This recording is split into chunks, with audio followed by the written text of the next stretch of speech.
Janine Bossé, mère célibataire de 4 enfants, vit à Gonaté, dans le centre-ouest de la Côte d'Ivoire.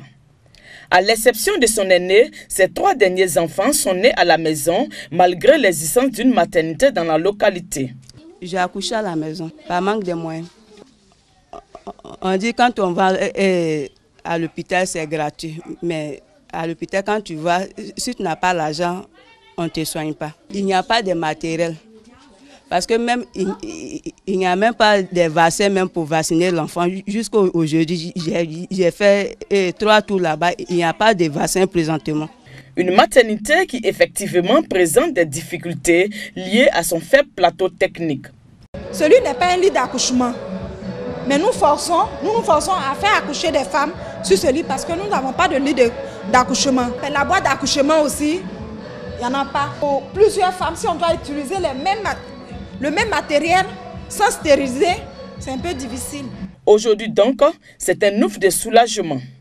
Un lit d'accouchement, un lit d'examen gynécologique et divers objets, dont de l'organisation non gouvernementale Save the Children. Une action qui s'inscrit dans la politique du gouvernement à l'accélération de la réduction de la mortalité maternelle et néonatale. Vous devez fréquenter ces lieux. Vous devez même envahir ces lieux. Ne plus accoucher dans votre domicile. Évitez de rester à la maison sans faire des consultations prénatales. La mortalité maternelle et néonatale demeure un problème majeur de santé publique. En Côte d'Ivoire, on dénombre 614 décès maternels pour 100 000 naissances vivantes. Viviane Afo exerce au service d'accueil de l'hôpital général de Bongouanou. Elle est chargée de délivrer les tickets d'entrée aux patients. Une tâche difficile. Viviane souffre de la surdité. Quand les personnes viennent, c'est difficile pour moi d'échanger avec eux parce que je n'entends pas bien. Pour prendre les tickets, ils donnent leur nom, je n'entends pas. Quand les clients se plaignent, ils crient. Aimée et Claire Luce souffrent également de la surdité. Respectivement agents de bureau et couturières, elles non plus ne sont pas épargnées par les difficultés. Souvent les sourds dans les familles sont malmenés, maltraités. Ils sont en famille, il n'y a pas de soins au niveau des parents même, à cause de leur handicap. Elle allait à l'hôpital pour faire des examens, on dit tout est normal, tout est normal, tout est normal. Mais elle n'entend pas, elle ne parle pas aussi. Je suis couturière, mais je ne suis pas encore installée. En 1995, j'ai eu mon CPE. Ils ont dit que l'État ne pouvait pas m'affecter pour avoir du travail. L'insertion socio-professionnelle des femmes sourdes, un combat mené au quotidien par l'Association nationale des femmes sourdes de Côte d'Ivoire, l'en a fait aussi.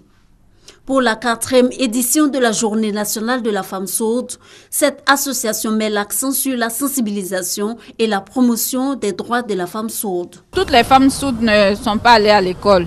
Elles rencontrent beaucoup de problèmes et nous les formons, nous les sensibilisons sur les différents thèmes sociaux. Et nous faisons aussi le plaidoyer pour une meilleure insertion de la femme sourde. L'Association nationale des femmes sourdes de Côte d'Ivoire, créée en 2009, revendique plus de 600 membres. Elle œuvre à l'épanouissement de la femme sourde.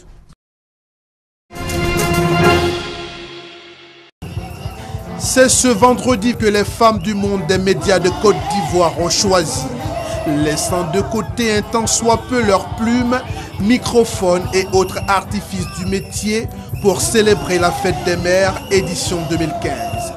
Une fête sur fond d'hommage. Et c'est sur Dominique Ouattara, première dame de Côte d'Ivoire, que le choix des femmes de la communication s'est porté pour parler d'hommage à la mère. Madame la Première Dame, nous nous honorons de votre présence à nos côtés qui témoigne de l'intérêt que vous avez toujours porté et manifesté à l'endroit de vos sœurs de Côte d'Ivoire et particulièrement ce jour à celle de nos différentes corporations. C'est la première fois de notre histoire qu'un tel honneur nous est fait.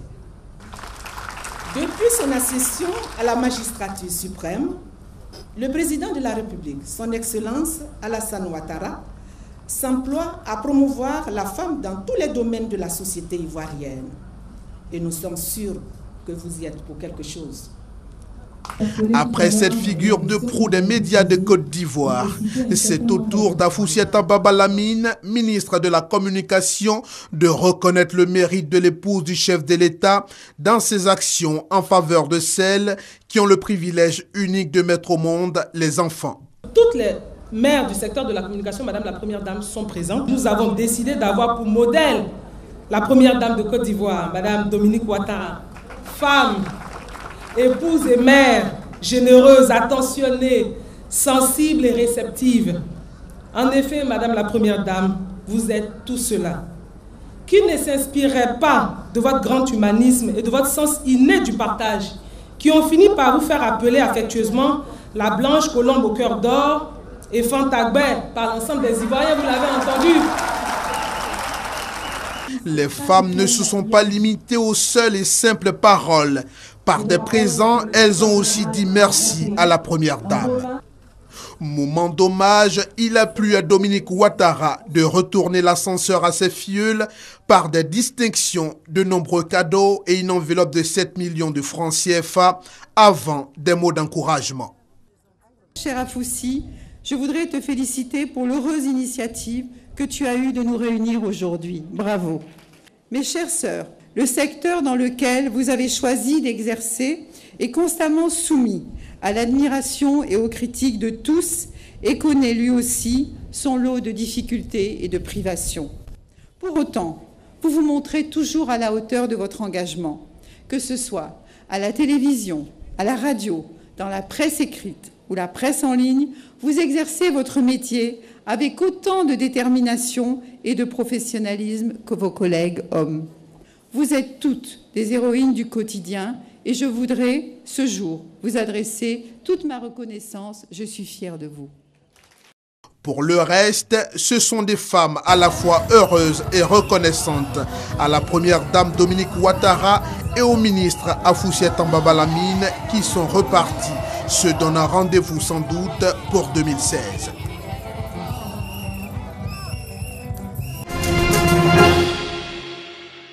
Les fortes pluies qui se sont abattues sur le district d'Abidjan l'année dernière ont fait plusieurs dégâts humains et matériels. La saison des pluies ici, c'est une inquiétude pour nous. Dans un quartier résidentiel comme le nôtre, on ne peut pas dormir parce que l'eau envahit le quartier, l'eau qui vient de très loin. Certains ont eu des diplômes partis.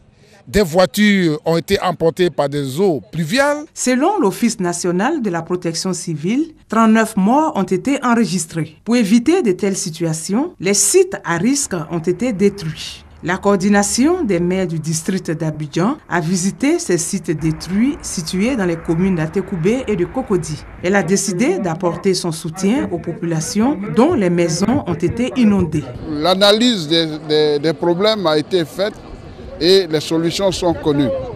Et les populations nous ont mandaté en tant que maire de les appuyer auprès du gouvernement pour que les solutions qui sont connues soient mises en œuvre. La coordination des maires du district d'Abidjan a exhorté les personnes vivant encore dans les zones à risque à les quitter. Elle a également annoncé que dans les jours à venir, la première dame de Côte d'Ivoire, Dominique Ouattara, apportera son soutien aux populations victimes des sinistres. Opération Zéro Déchet dans le district d'Abidjan, Miss Côte d'Ivoire 2014 s'y engage. Jennifer Yeo a donc organisé une campagne de sensibilisation dans la commune de Koumassi, invitant ainsi la population à rester propre à la maison, sur le lieu de travail et sur le domaine public.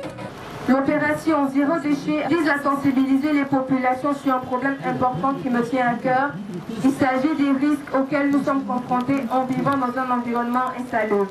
Les ordures sont source de maladies. L'opération Zéro Déchet dans le district d'Abidjan a donc bénéficié de l'appui technique et logistique du ministère de l'Environnement, de la Salubrité urbaine et du Développement durable, de l'ANASUR et du Fonds de financement des programmes de salubrité urbaine. Le message que je voudrais lancer donc aux communes et plus spécifiquement aux populations, c'est de mettre tout en œuvre pour améliorer leur cadre de vie, à savoir garder leur environnement très propre. Samedi 30 mai, fin de la compétition entre les 13 communes du district d'Abidjan qui consiste à réussir le pari de 0 déchet dans chaque commune.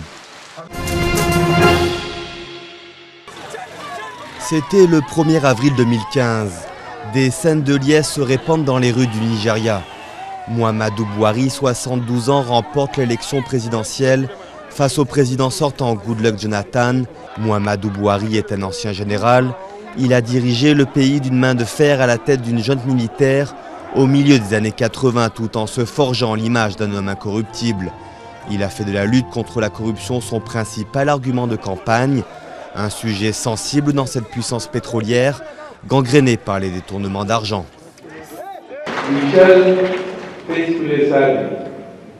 Nous allons vous servir fidèlement.